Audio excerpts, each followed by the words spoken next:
pessoal, eu sou a Ingrid, sou psicóloga e hoje vamos falar sobre o luto. O luto ele possui diversas definições e podemos começar falando então o que é definição. E definição ela é uma forma de ver a coisa. Logo, existem diversos autores que falam sobre o luto e cada um tem a sua própria definição, a sua própria forma de entender o que é luto. E é um tema que ele abre um leque de possíveis reflexões e estudos. Falando, ainda em definições, existem diversos autores que estudaram o luto e que estudam até hoje, e que alguns deles dividiram o luto em modelos, como as fases, os estágios, tarefas, por exemplo, e outros que definiram como teoria do luto. Mas qual que é a diferença, então, entre os modelos e a teoria? Pois bem, os modelos, que aí podemos entender como as fases, os estágios, eles servem para descrever o que é o luto. E as teorias, elas vêm para explicar o porquê que ele existe. Então, quando falamos de luto, existem, então, autores que falam em modelos e outros que falam nas teorias. Então, por exemplo, uma das autoras que a gente sempre lembra quando fala de luto é a Kübler-Ross. E ela dividiu o luto em estágios. Então, logo, são aqueles modelos. Outros autores, como Parks e o Bowlby, por exemplo, também se encaixa nessa parte dos modelos. E pensando nas teorias, podemos pensar na teoria psicanalítica de Freud sobre o luto, como também a teoria do apego de Bowlby e também a transição psicossocial de Parks, que são teorias e, como as teorias, servem para descrever o porquê que o luto existe, certo? A primeira que estudou sobre o luto foi a Kübler-Ross, que dividiu o luto em estágios. E vale lembrar que em seu livro, sobre a morte e morrer, ela sempre fala de estágios entre aspas. E vale lembrar que lá na época em que ela fez esse seu trabalho, estava meio que na moda, vamos dizer assim, separar tudo em estágios, de forma didática. E ela inspirou então a sua forma de dividir esses estágios com a pirâmide de Maslow. Isso é só uma curiosidade. E ela, se vocês perceberem, os 5 estágios, a negação, raiva, barganha, depressão e aceitação, eles são sentimentos. Mais que no livro encontramos vários outros. Mas ficou aí nesse resumido desses 5. E vale lembrar que a sua obra ela foi feita para que as pessoas entendessem o que alguém que estava morrendo estava sentindo. A sua ideia era criar um esboço de comunicação.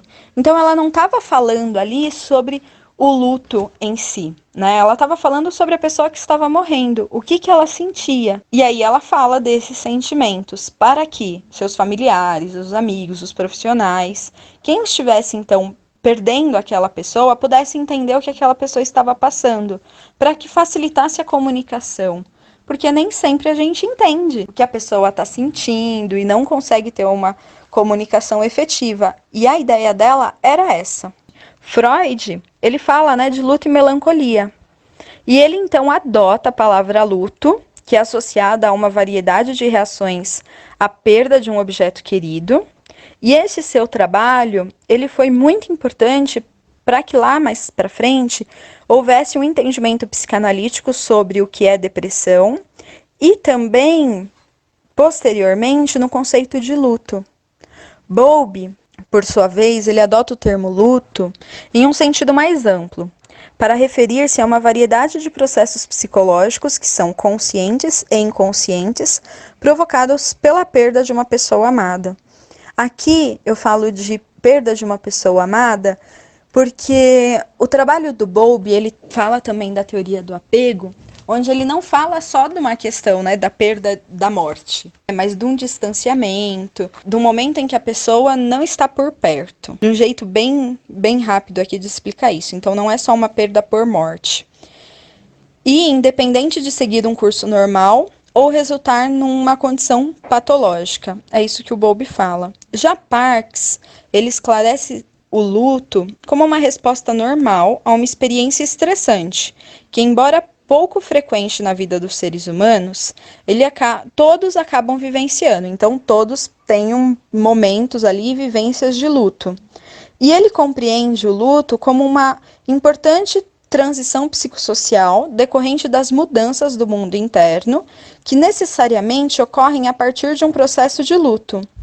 Então, ele fala de uma experiência estressante que todos nós podemos passar em qualquer momento da nossa vida e que ela pode estar relacionada a momentos de perda. Então, num geral, precisamos ter bem claro o seguinte: o luto ele não é só um sentimento ou uma sensação, como por exemplo tristeza ou dor. Isso é muito comum nós associarmos. Ah, a pessoa perdeu alguém, ela está triste, logo ela está em luto. Logo a tristeza passa, logo o luto passa.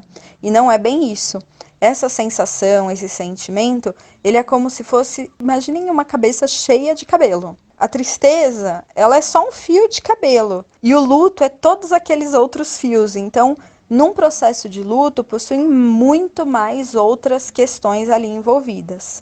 Mas a gente pode entender o luto como um processo que engloba diversas questões. O luto ele é a transição de um mundo adaptado para um mundo desadaptado, de uma nova realidade para outra.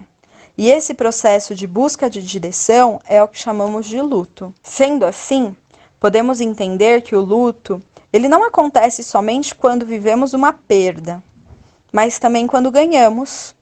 Por exemplo, o luto é a transição de um processo de um mundo adaptado para um mundo desadaptado. Podemos pensar que uma pessoa solteira, que dorme sozinha e que de repente se casa e começa a dormir com alguém, logo ela está saindo de um mundo adaptado para um mundo desadaptado, para uma nova realidade que pode levar um tempo para se adaptar. Logo, isso é um processo de luto também. E olhem só, não tem a ver com perda, e sim com ganho. Percebem? Logo, viver ele pressupõe o estabelecimento de diversos vínculos e de possíveis rompimentos em diversas relações da nossa vida, que são resultados de perdas e até mesmo ganhos, que são dos ciclos que se fecham para outros que possam começar, que são os ciclos da vida. E quantas coisas, quantas mudanças que a gente vive na nossa vida desde o nosso nascimento. O luto, ele é uma vivência singular, né? Ele é pessoal e diferente de cada um. Mas o que tem de mais comum no luto é que tem a ver com essa transição e que ele afeta todas as dimensões da vida, seja ela física, psíquica, espiritual e social. E aí, deixo para vocês a reflexão do que temos vivido hoje, com a pandemia, onde estamos vivendo diversos lutos em todas essas dimensões da vida, física, psíquica, espiritual e social, mas que cada um tem sentido diferente, de formas diferentes. E vivências são diferentes uma de cada um, mas que todos estão vivendo um processo de luto. Olha a mudança, né? Um mundo adaptado para um mundo desadaptado. E é isso que estamos vivendo agora. Isso dentro do ambiente hospitalar, isso fora do ambiente hospitalar, isso no mundo. Bom, por hoje é só. Não esqueçam de deixar o curtir e de se inscrever no canal. Tchau, tchau!